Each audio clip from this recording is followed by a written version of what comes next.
As Nigerians prepare to usher in year 2014, the Chief of Army Staff, Lieutenant General Ihejirika, says the Nigerian Army is prepared to tackle the security challenges facing the country. Speaking today in Benin City, the Edo State capital, at the commissioning of some projects executed by the 4th Brigade Command, General Ihejirika explained that it is imperative for the Army to focus on completely checking the activities of all terrorist organizations across the nation. It is difficult for me to describe in full what is being done. All I can say is that the capacity of the military to deal with the problem is being improved on a continuous basis through the support of the government, and a lot is in place, including training and the acquisition of skills and so on and so forth. And a lot is being done already to confine the insurgents in particular areas and to force them to surrender and see wisdom in the government's gesture for them to drop the idea of resorting to violence as a means of achieving their political goals. Unveiling the new look of Guinness. Discover a colorful world of more.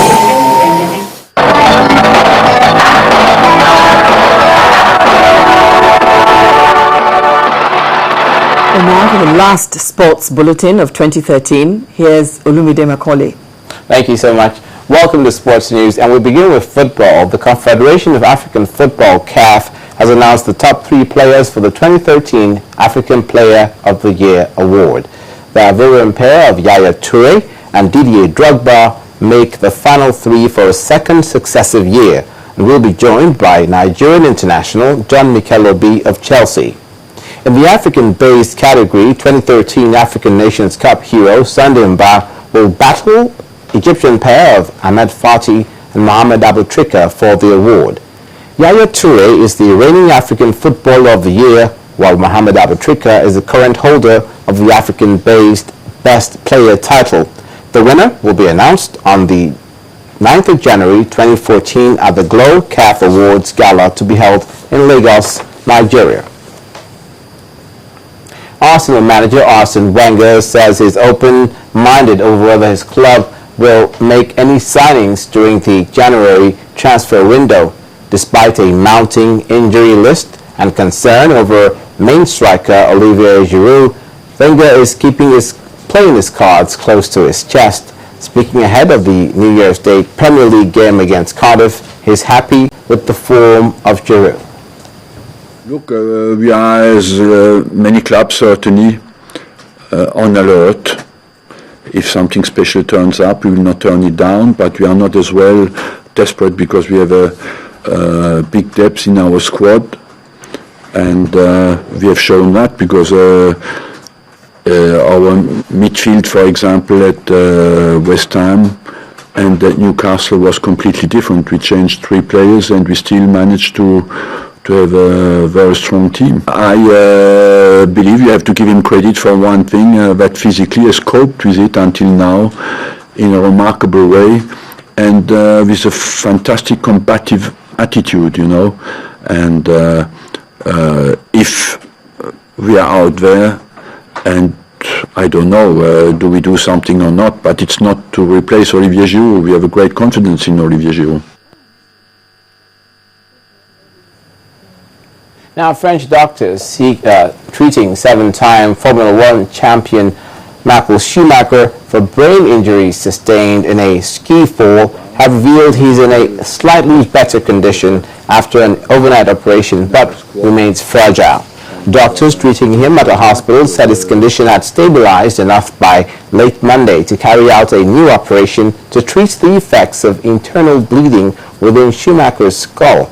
The 44-year-old German is battling for his life after slamming his head against a rock while skiing in the French resort of Maribold on Sunday, an accident which triggered an outpouring of concern amongst fans from around the world. In basketball, LeBron James returned from a groin injury on his 29th birthday and wasted no time finding his shooting touch. James scored 26 points as Miami Heat beat Denver Nuggets 97-94 on Monday night despite losing Dwayne Wade and Norris Cole during the game.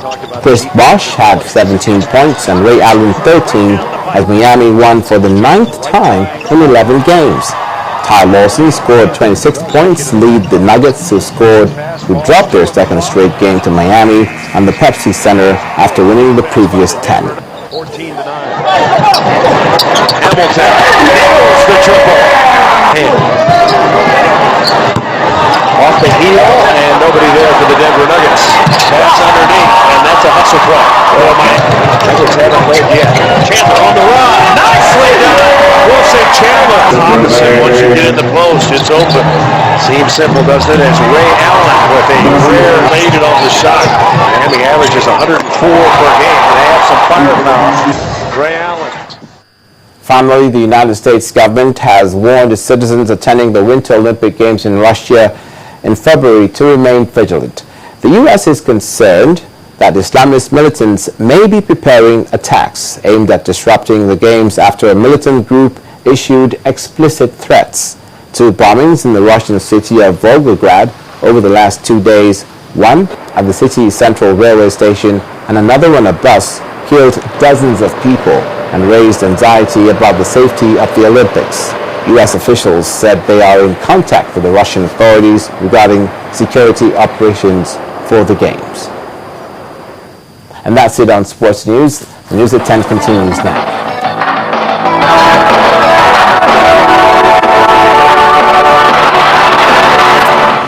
Unveiling the new look of Guinness. Discover a colorful world of more. South Sudan's government and rebels are expected to begin talks in Ethiopia in the near future. But there's been no immediate halt to hostilities, and reports say heavy fighting is continuing. At least 1,000 people have died and more than 121,600 are believed to have fled their homes.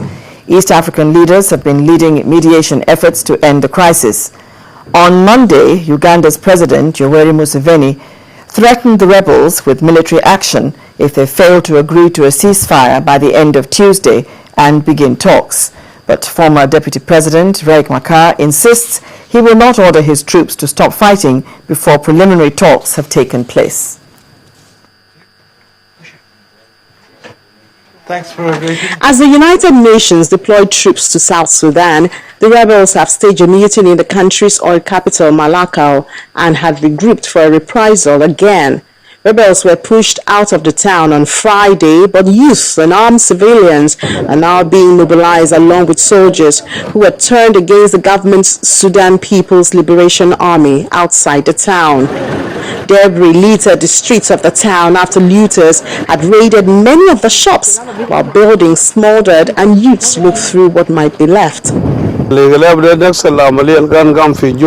A Sudan People's Liberation Army spokesman in Malakal, Lieutenant General Johnson Biliu, says the pattern of conflict was similar to what had happened in the South Sudanese capital. What happened here was basically a continuation of what happened in Juba, a conspiracy by some of the troops to launch a mutiny which was defeated.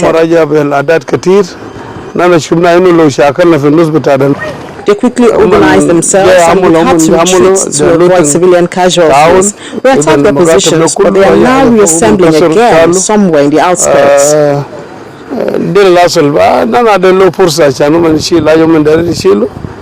Many of the clashes have been divided along ethnic lines between the Nuer, to which rebel leader Riek Machar belongs, and that of South Sudanese President Salva Kiir, the Dinka. The army says rebels have gone on a looting spree in Malakal, the capital city of the Upper Nile state, and which currently supplies all of South Sudan's crude oil after fighting shut down oil fields in other areas. Bodies of rebels killed in the fight for the town were seen strewn across the ground, some being pecked at and eaten by birds. A separate army spokesman had said earlier on Monday that rebels had resorted to giving weapons to non-military personnel to boost numbers. What Maka is resorting to now is arming civilians, which is not good because they will meet the same fate as his jungle fighters. He's done the same thing in the Upper Nile State too, and they will all face the same fate. The United Nations Security Council approves plans to almost double the number of UN peacekeepers in South Sudan to 12,500 troops and 1,323 police in a bid to protect some 63,000 civilians sheltering in its bases.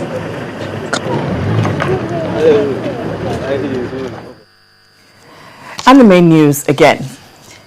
Nigerians have expressed optimism with high expectations for the new year, with 2014 barely hours away. Some countries across the world have welcomed the new year with crowds in New Zealand, Australia and Dubai cheering as fireworks lit up the sky. A man believed to be a clergyman and his children have been arrested in Lagos for allegedly printing fake currencies. And Canada has designated Boko Haram as a terrorist group. And that brings to an end the last news bulletin, the last News at 10 for 2013. Thank you so much for joining us. Do join us again tomorrow. On behalf of all of us here in the News at 10, I'm Bimbo Oloyede, wishing you a happy new year in advance.